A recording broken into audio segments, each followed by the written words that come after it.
Roy got at me and he said, do you think Billy Napier takes the Gators a step forward in the right direction with the gauntlet of a schedule that they have this season? Very fair question. We'll answer it right now. But first things first, make sure you're subscribed to the On3 YouTube channel. College football every single day. Want y'all a part of it. Please and thank you. All right, let's roll. There is a world now. I want to make sure we're on the same page here. There is a world where Florida is substantially improved from a year ago. Like they have a better way of doing things. They're more disciplined. They kind of have a better mesh overall on offense and on defense. They're a much better team, but have the same record.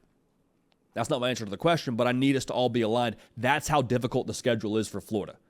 Context, context, context. Like 7 wins, I think, for Florida is, 1, impressive given what they have.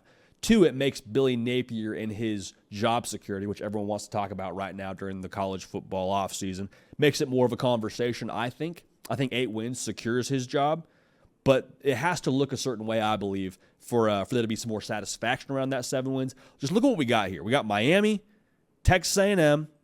You got UCF on the schedule. They're in the Big 12 now with KJ Jefferson and Gus Malzahn. Like, honestly, who knows about UCF? You're at Tennessee. You got Georgia, and this is all in a row now. You got November 2nd, November 30th. Georgia, neutral site, at Texas, LSU, Ole Miss, and at Florida State. That is the Hunger Games for Billy Napier. That is the Hunger Games for this team in 2024. Make no mistake about it. Going 3-2 in that stretch, I think you can absolutely sell as progress, both to recruits and to the powers that be at Florida if you're on the keep Billy Napier train. Again, 8 wins is that magic number for me to feel really comfortable about job security for him in the long term. But looking at that stretch, let's say you go out and you beat a Georgia and you beat Texas, close loss to Ole Miss, beat Florida State. Like, I think regardless of what happens before that, you would have to feel pretty confident about the direction of Florida under Billy Napier by nature of those wins. But how does that happen? How do we get to that situation where you're winning 8 games or going 3-2 in that stretch? Couple of things. 1, I think the right things that you're doing behind closed doors, if you are doing the right things behind closed doors, I believe they are, that has to finally transition to the field. Because there's a point in time whenever you take over a college football team that, like, you're grinding behind closed doors. You're grinding, you're planting seeds, you're trying to do things the right way, you're trying to work out the right way, you're trying to put the right structure in place. And you might do that for a full calendar year, a full 2 years, and not see the fruits of your labor. That can't be the case in year 3 for Billy Napier. And the way that would show itself is in those close losses from last year that should turn into wins this year. I'm talking about the game against Arkansas where you got a chance to win the game and can't get it done. Game against Missouri, you got them on 4th down in the game and can't find a way to get a stop. It sounds overly simplistic and cliche, but it's 100% the truth. Those little things you do behind closed doors, they add up culturally. The details, they add up.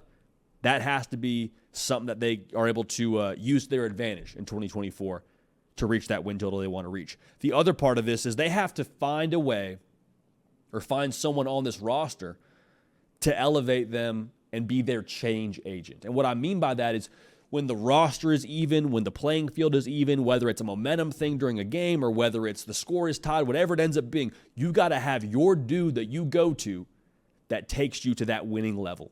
Now, that could be Graham Mertz taking a step forward another year in the system at Florida. That could be Eugene Wilson, who was an absolute stud as a true freshman in Gainesville. Whatever it is, whatever it looks like, you have to have somebody that elevates you to that next degree to be able to win those close games, to be able to win when the playing field is even. So the bottom line here is we have to use the proper context when we evaluate Florida. Just have to. And that sounds like I'm kind of copping out here for Florida, or I'm trying to make an excuse for Florida. I promise you I'm not. I just think it's very, very rational for us to look at their schedule they have and understand that we might have to rely more on the eye test when we assess progress for Florida. Now, far be it for me to tell you they can't make a bowl game and win 8 games. Like, I'm not saying it's not possible, but I am saying relative to how you feel about Billy Napier in the long run, don't be married to that win-loss number.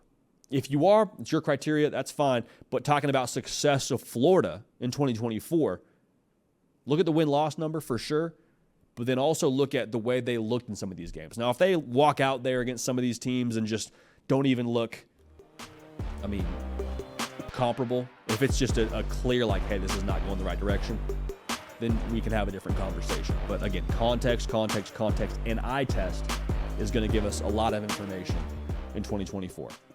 Hey y'all, thanks so much for watching. Subscribe to the channel here to make sure you don't miss an episode of The Hard Count. Also be sure to check out other videos on the On3 YouTube channel.